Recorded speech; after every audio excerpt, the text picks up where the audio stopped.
با عرض درود به شما بینندگان عزیز، نوید محمدزاده هستم با یه زنگ سلام دیگه در خدمتتون. امیدوارم که همیشه شاد و تندرست باشید و با همت و شجاعت دوچندان بتونیم این روزهای سخت و پشت سر بگذاریم. خب همینجوری که میدونیم در طی این 2 ماه و چند روز اخیر متاسفانه به خاطر این فشارهای زیادی که به مردم وارد شده، علیرغم کشته شده های زیاد و جوانان و کودکان عزیزی که از دست دادیم که در برنامه‌های گذشته به مسائل مختلفی من جمله چگونگی حمل و ترانسفر بیمار صحبت کردیم، چگونگی درمان خونریزی و غیره را همه را مورد بحث قرار دادیم که در آرشیو برنامه هست، میتونید مراجعه بکنید.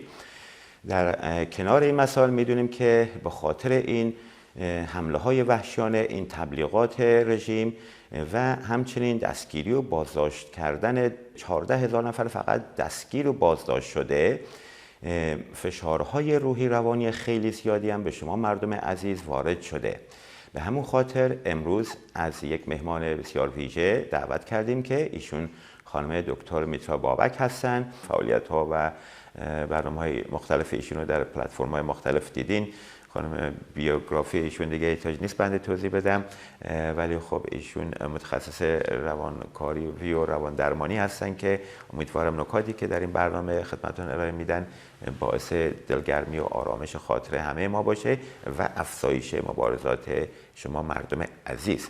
خانم دکتر خیلی خوش اومدین به برنامه زنگ سلامت. واقعا ممنونم که علیرغم زحمات و تلاش‌هایی که در جاهای مختلف و پلتفرم‌های مختلف میکشید تشریف آوردین که از این طریق هم بتونیم به مردم مملکتمون خدمتی بکنید. خب ضمن خوش آمد یه مقدمه ای رو بفرمایید تا به ادامه بحث ها بفرمایید. اولا ممنونم از دعوتتون، ممنونم از زحماتی که میکشید برای اینکه بحثایی که الان تیکه‌هایی که صحبت کردین میدونم که خیلی خیلی از نظر فیزیکی و از نظر روانی چقدر تاثیرگذاره و مردم چقدر تشنه این صداها و این صحبت‌های حرفه‌ای هستند. برای اینکه توی شرایط خیلی خیلی سختی مردم قرار گرفتن. واقعا الان شرایط ایران شرایط بسیار یونیک و حساسیه. بله. خیلی ممنون. خب بازم متشکرم از تمام زحمات شما هم که در جاهای مختلف بنده دنبال میکنم. میبینم چقدر با عشق و علاقه و با اون غیرت ایرانی مثل یک از شیرزنای دیگه ایرانی همت میکنید و به مردم هر آگاهی لازمی رو که لازم باشه میدید.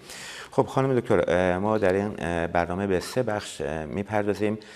قسمت اول اینه که تأثیرات این کشت و کشتار و این مخصوصا قتل کودکان و نوجوانان چه تأثیری در روحیه کلی مردم میذاره و مردم چجوری با این احساسات و مسائل روانی برخورد کنن که نه تنها باعث کاهش فعالیت‌های سیاسی و مبارزات نشه، بلکه بتونن با همت و شجاعت به مبارزاتشون ادامه بدن.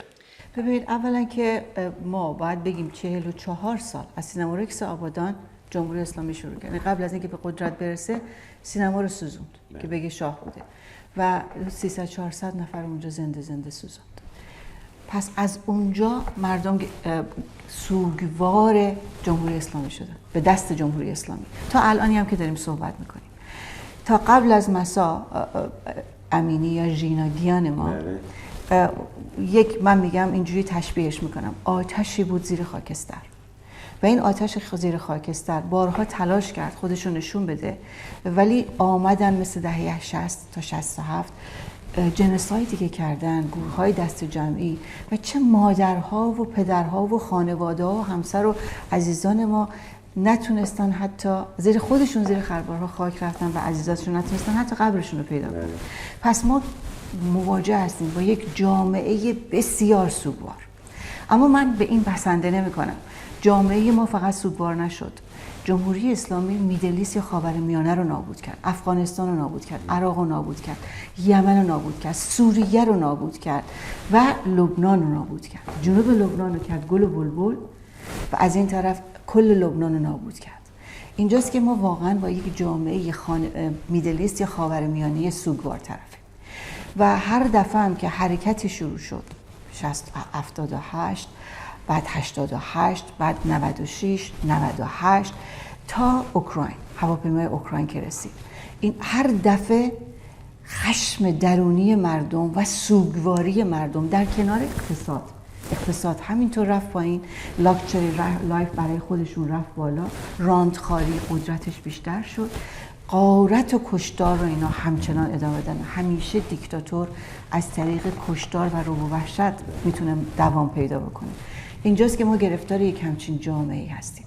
حال به یک مرحله پسا مهسا رسیدیم، بعد از مهسا رسیدیم، جامعه‌ای که منتظر یک جرقه بود.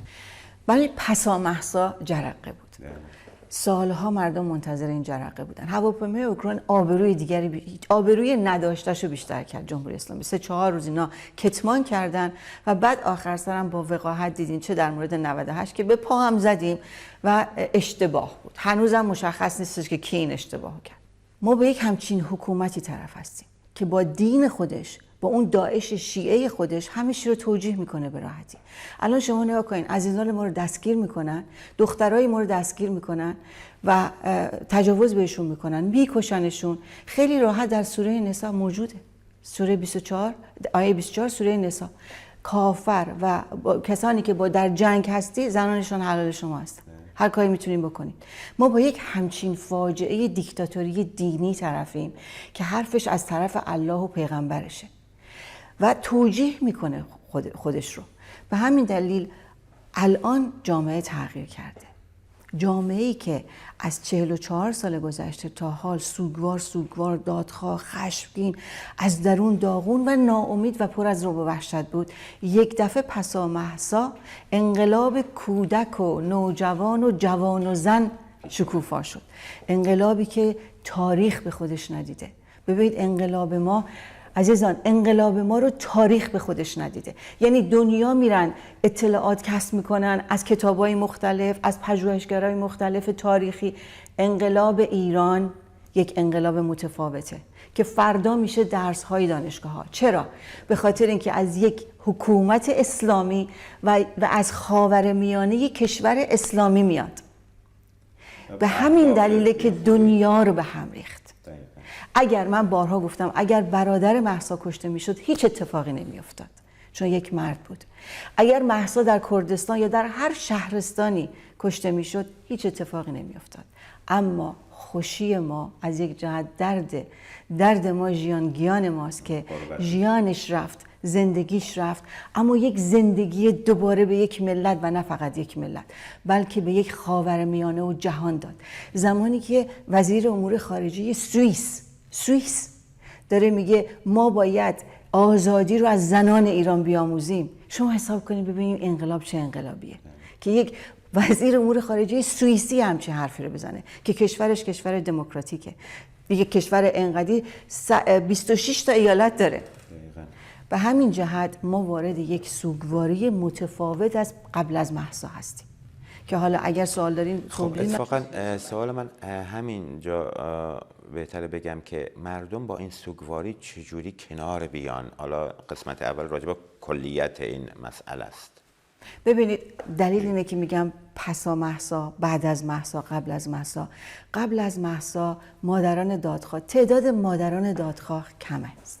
ما خیلی دادخواه داریم از پدر و مادر و فرزند و همسر، خانواده، رفیق، دوست.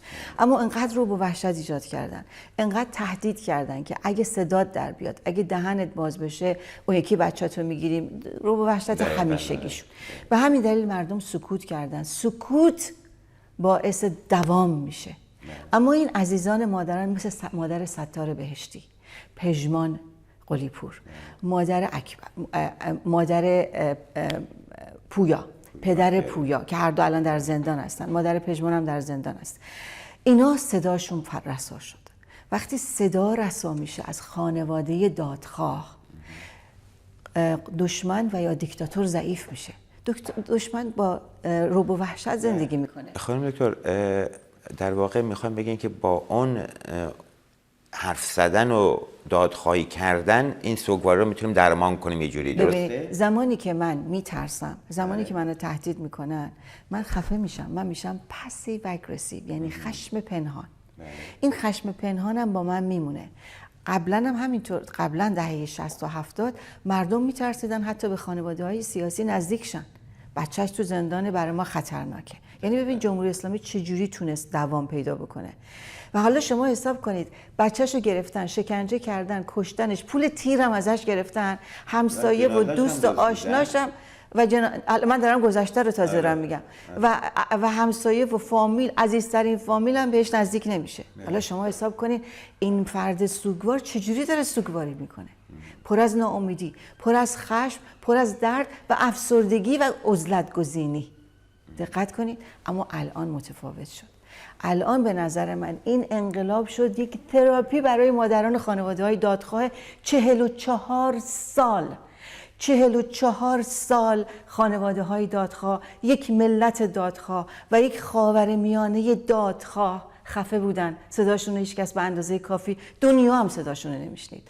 اما حالا بعد از مهسا، بعد از ژیانا گیانمای که مادر فردا وقتی که داشت بچه‌شو دفن میکرد به کردی دست میکشید رو خاک، گفت ژیانا گیانم به قربانت بم، رگای آزادی بوی، رگای آزادی بوی، راه آزادی شدی.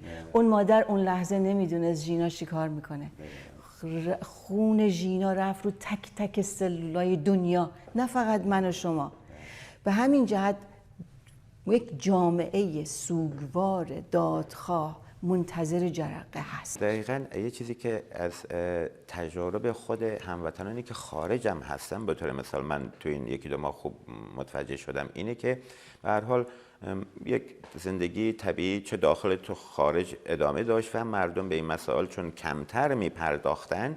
حالا ایران که به جای خود، حتی ایرانی خارج هم که در این دپرس بودیم، ولی از موقعی که شروع کردن به حرف زدن، از موقعی که حتی دو تا تظاهرات میرن، از موقعی که دو تا کلیپ شیر میکنن و دو تا جمله مینویسن یا دو تا استوری میذارن، باعث شده که دیگه اون افتخار بشه برای آدم، اون ترس از بدن ما رفته بیرون. دقیقاً این در مقیاس خیلی بزرگتر برای داخل ایران درسته. این دقیقاً تراپیه. اما این اتفاقی که افتاد، شما نگاه کنید، من برلین رفتم، کلیپ های لایو هم تو اینستاگرام هست، حدود 100 تا 120 هزار نفر همه با پلاکاردهای خودشون دستی درست کرده بودن. یعنی فاند نگرفته بودن. توی لایو هم گفتم شما هایی که سالیان سال رفتید پول های کلان گرفتید، هیچ غلطی هم نکردید. اما مردم با هزینه های خودشون از ژاپن گرفته، از استرالیا گرفته، نیوزیلند گرفته، از جاهای بسیار دور آمدن با هزینه خودشون، با پلاکاردهایی که با چسب خودشون درست کرده بودن. همه رو من حضور شخصی داشتم و افتخار کردم برای شاید به عمرم برای اولین بار به عنوان یک ایرانی افتخار کردم، برای اینکه ایرانی یک هویت تازه پیدا کرد.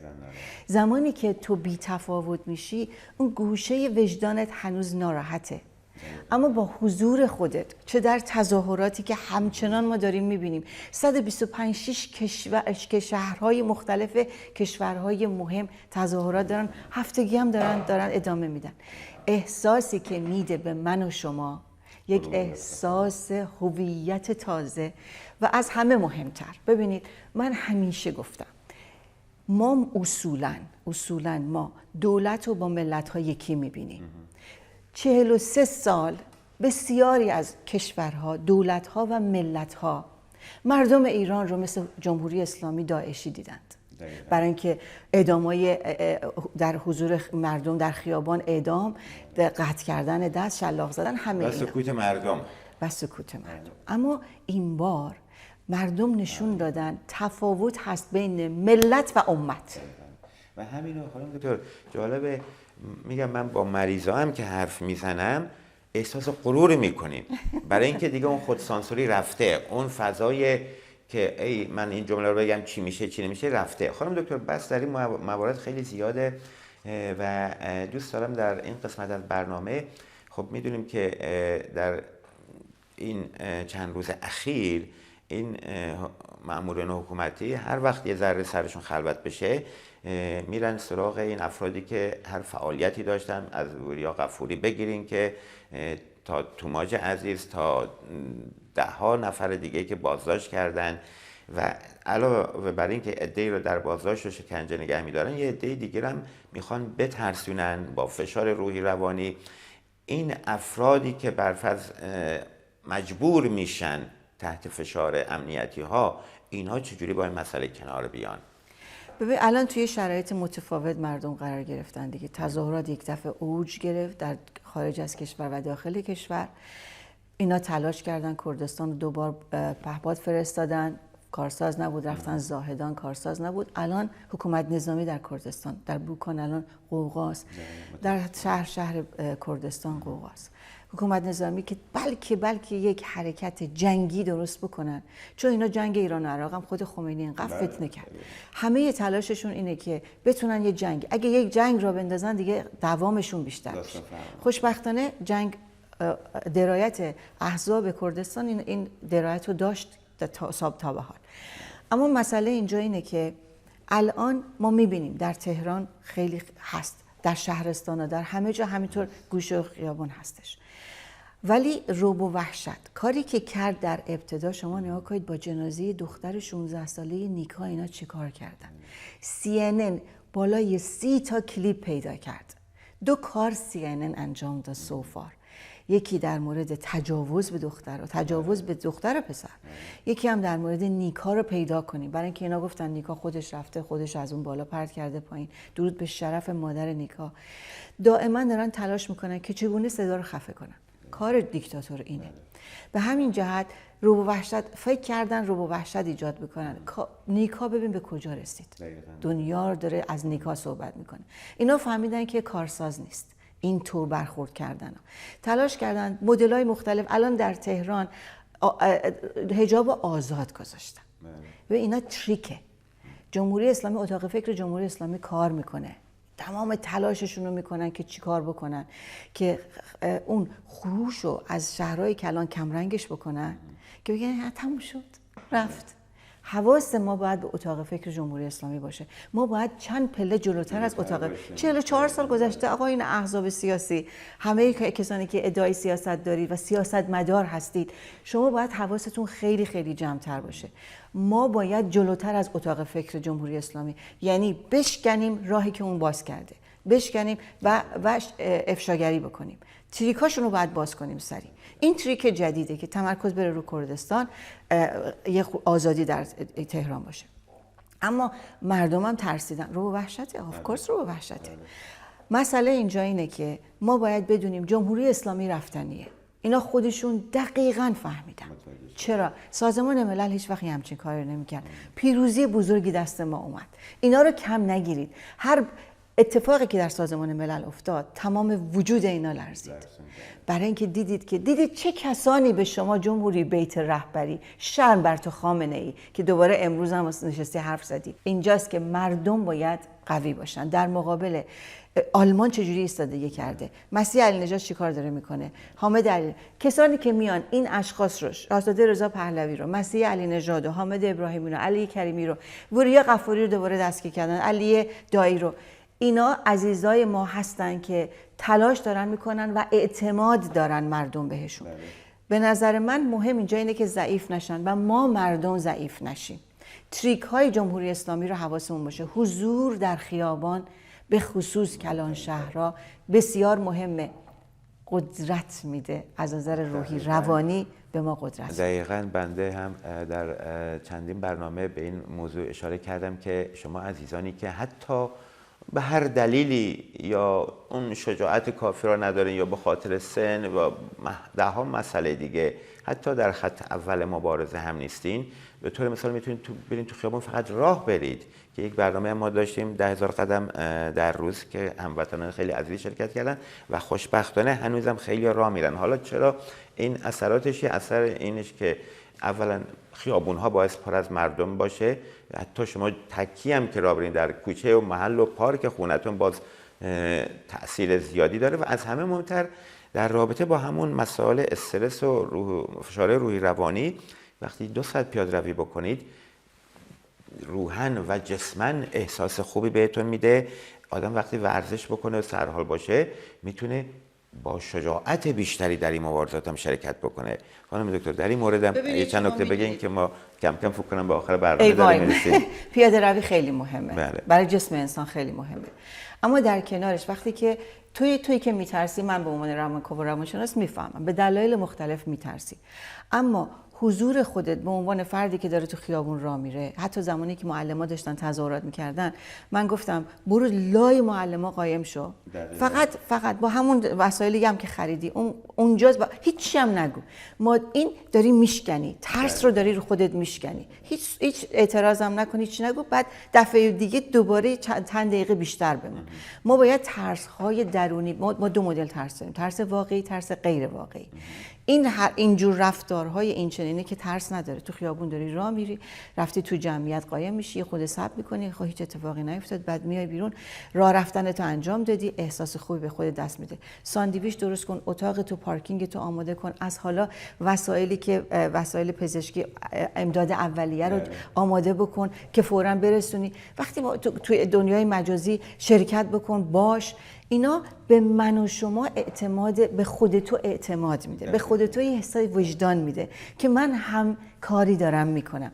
این احساس کلید شکستن ترساست. به اضافه اینه که من گفتم پدر بزرگ، مادر بزرگ ها، پدر مادرها، اون سنها، شما باید در صف اول تظاهرات باشید. به اندازه کافی ما کودک و نوجوان و جوان و دختر بیش از اندازه کافی ما خون دادیم. الان نوبت پدر بزرگ، مادر بزرگ هاست که در جلوی صف باشن، برای اینکه اون سنها وقتی جلوی صف هستن، دنیای میدیای خارج، دنیای چشم جهانی و خود پاسدارها، خود کسان این بیشرفا که به گلوله میبندن مردمو، افرادی که سنشون زیاده، تأثیر بسیار زیادی میتونه تو روح و روان اون فردهای حتی ناشرفترشون هم بگذاره. دقیقاً همون حضور شما عزیزان مهمه. همونجوری خانم دکتر بابک گفتن، چه در خیابون، چه در داخل گاراژ خونه‌تون، دم در خونه باز کردن و حتی یک استوری گذاشتن هم به شما شجاعت میده. حتی اونم نمیخواین در پابلیک و در شرایط عمومی انجام بدین.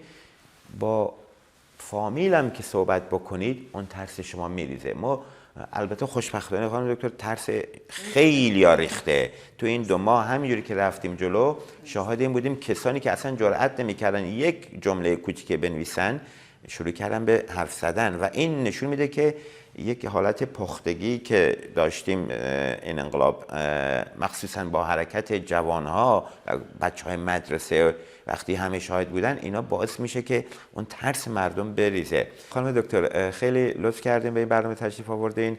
ممنون بابت نکات خیلی خوبی که فرمودین. در حد چند جمله اگه نکته آخری دارین بفرمایید. که ایرانی هویت پیدا کرده. قبلا ایرانی‌ها میترسیدن، خجالت میکشیدن بگن ایرانی هستم. الان افتخار میکنن هر جا بگن من ایرانی هستم. حضور جمعی و میلیونی مردمی در میدانها و شهرهای کلان و هر شهرستانی، به خصوص تهران، بسیار ضروریه. هر چی ما بیشتر تلاش بکنیم، از هر طریقی که میتونیم حضور مردمی داشته باشیم، جمهوری اسلامی زودتر از بین میره و ما هزینه کمتری رو و بهای کمتری رو میدیم. همونجوری که خانم دکتر بابک گفتن، ما با این حضورمون بر ترسمون غلبه میکنیم و یادمون باشه در شرایط فعلی اگر ما سکوت بکنیم، خیلی از عزیزانمون رو باید از دست بدیم، شاهد پر شدن چند برابری زندانها باشیم و فشاری که حکومت از این پس به مردم ایران وارد خواهد کرد هزاران برابر بیشتر از طی این 43 سال گذشته خواهد بود. پس به خاطر بچه ها و فامیل و در اطرافیان خودتون هم که شده، بایستی به مبارزه ادامه بدیم، چاره‌ای جز این نداریم.